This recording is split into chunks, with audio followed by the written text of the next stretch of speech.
নমস্কার বন্ধুরা, আজ করলাম এগ চিলি।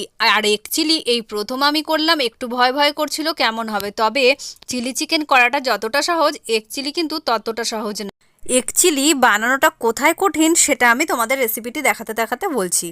প্রথমে আমি ডিমগুলোকে সেদ্ধ করে একটা ডিমকে 4টে ভাগে ভাগ করে নিয়েছি, ওপরে একটু লবণ ছিটিয়ে দিলাম। এবার এদিকে দেখো ক্যাপসিকাম কেটে নিয়েছি, আর এখানে পেঁয়াজ পাপড়ি ছাড়িয়ে নিয়েছি, আদা রসুন গ্রেট করে নিয়েছি, আর এখানে একটা বাটিতে ডিম ফেটে নিয়েছি। প্রথমে আমি একটা ডিম নিয়েছিলাম, কিন্তু একটা ডিমে যখন আমি ব্যাটারটা করলাম তখন দেখলাম যে ব্যাটারটা কিন্তু একদমই, এখানে 3 চামচ মতো আমি ময়দা দিয়েছিলাম, তো দেখছি যে ব্যাটারটা একদম গাঢ় হয়ে গেছে।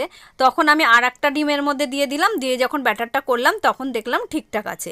এই ব্যাটারটাতেই কিন্তু মেন সমস্যা, যদি ব্যাটারটা বেশি গাঢ় হয় তাহলেও প্রবলেম, আর যদি ব্যাটারটা পাতলা হয়ে যায় তাহলেও কিন্তু ডিমের গায়ে লাগবে না। এখানে আমি গোলমরিচের গুঁড়ো 1 চামচ দিয়ে দিলাম, অল্প একটু লবণ দিয়ে দিলাম, আর একটুখানি চিনিও কিন্তু অ্যাড করে দিলাম। তারপর এর মধ্যে আমি একদম একটুখানি হলুদ অ্যাড করে দিলাম। হলুদটা কিন্তু না দিলেও চলবে, চিলি চিকেনে হলুদের খুব একটা প্রয়োজন হয় না। তো যাই হোক, ব্যাটারটা খুব ভালোভাবে রেডি করে দেখো ব্যাটারটা আমার কীরকম, এইরকম ঘনত্বের ব্যাটার কিন্তু রেডি করতে হবে। তারপর ডিমটাকে এর মধ্যে চুবিয়ে ব্যাটারটা এর ওপরে দিয়ে দিলাম, দিয়ে এবার এটাকে এই গরম তেলের মধ্যে এইভাবে ছেড়ে দেবো। দিয়ে একে একে খুব সাবধানে করতে হবে, কুসুমটা কিন্তু বেরিয়ে যাচ্ছে। আমি যতবার করতে যাচ্ছি কয়েকটা লেগেছিল, কয়েকটা কিন্তু কুসুম বেরিয়ে যাচ্ছিলো। খুব সাবধানে করতে হবে, এটাই এখানে প্রবলেম। এই ভাজাটা হয়ে গেলে খুব সহজ, আর এই ডিমটা ভাজার সময়ই একটু সমস্যা হচ্ছে। তো এইগুলোকে এবার আমি উল্টে দেবো, দিতে দিতে একটা পার্ট কিন্তু হয়ে আসে। গ্যাসের ফ্লেমটা কিন্তু কমিয়ে ভাজতে হবে, বা মাঝারি আছে দিতে পারো, মাঝারি আছে দিলেই ভালো হবে, কমিয়ে দিলে আবার অনেকটাই সময় লাগবে। তো দুটো পার্টি দেখো আমার এইরকমভাবে ভাজা হয়ে গেছে, একটু লালচে ভাব আসা। তো এইবার আমি এটা তুলে নিলাম অন্য একটি পাত্রের মধ্যে, আর ওই তেলের মধ্যে একটুখানি দারচিনিও দিয়ে দিলাম। আমার দারচিনি গন্ধটা খুব ভালো লাগে, ওই জন্যই দিলাম। এর মধ্যে দিয়ে দিলাম পেঁয়াজের সেই পাপড়িগুলো। এখানে পেঁয়াজের পাপড়িগুলো কিন্তু বেশ কিছুটা পরিমাণেই দিতে হবে। এখানে কিন্তু আমার 250 গ্রাম মতো পেঁয়াজ আছে। এখানে অ্যাড করে দিলাম একটা মাঝারি মাপের ক্যাপসিকাম। ক্যাপসিকামটা দিয়ে এর মধ্যে দিয়ে দিলাম কয়েকটা কাঁচা লঙ্কা, আর কাঁচা লঙ্কা এতে কিন্তু দিতেই হবে। আরও দিয়ে দিলাম আদা গ্রেট করে, রসুন গ্রেট করে দিয়ে দিলাম। তারপর এটাকে বেশ ভালো করে নেড়েচেড়ে অনেকক্ষণ ধরে ভেজে নেব। পেঁয়াজটা একটু লালচে ভাব আসা পর্যন্ত অপেক্ষা করতে হবে। একটা বাটির মধ্যে 2 চামচ মতো চিলি সস নিয়ে নিলাম, আর এখানে অ্যাড করে দিলাম সয়া সস। সয়া সস 1 চামচ বা 2 চামচ দিতে পারো, যাই হোক।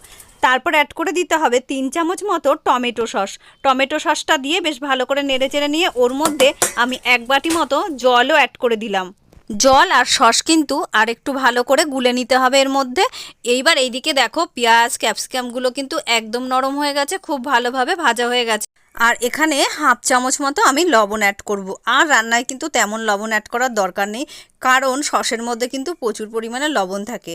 আর একটুখানি জিরে গুঁড়ো অ্যাড করে দিলাম। এবার খুব ভালো করে এটাকে একটু নেড়েচেড়ে সসটা দিয়ে দিলাম। সসটা আরেকটু গাঢ় হলে বেশি ভালো হতো। সসটা দিয়ে এবার একটুখানি মতো আমি লঙ্কার গুঁড়োও অ্যাড করব, কারণ চিলি চিকেনটা কিন্তু ঝাল ঝাল হলেই বেশি ভালো লাগবে। এবারে ভেজে রাখা ডিমগুলোকে এর মধ্যে দিয়ে দেব, আর দিতেই কিন্তু জলটা কিন্তু একদম টেনে নেবে। তার জন্য কিন্তু বেশিক্ষণ এটাকে ফোটানো যাবে না, একটুখানি জাস্ট গরম হয়ে উঠলেই কিন্তু এটাকে একটু গোলমরিচের গুঁড়ো দিয়ে নামিয়ে নিতে হবে। দেখো একদম রেডি হয়ে গেছে আমাদের আজকের এগ চিলি। ওপর থেকে আমি গোলমরিচের গুঁড়োটা ছড়িয়ে দিয়ে নামিয়ে নিলাম। ভালো লাগলে ফলো করে দিও।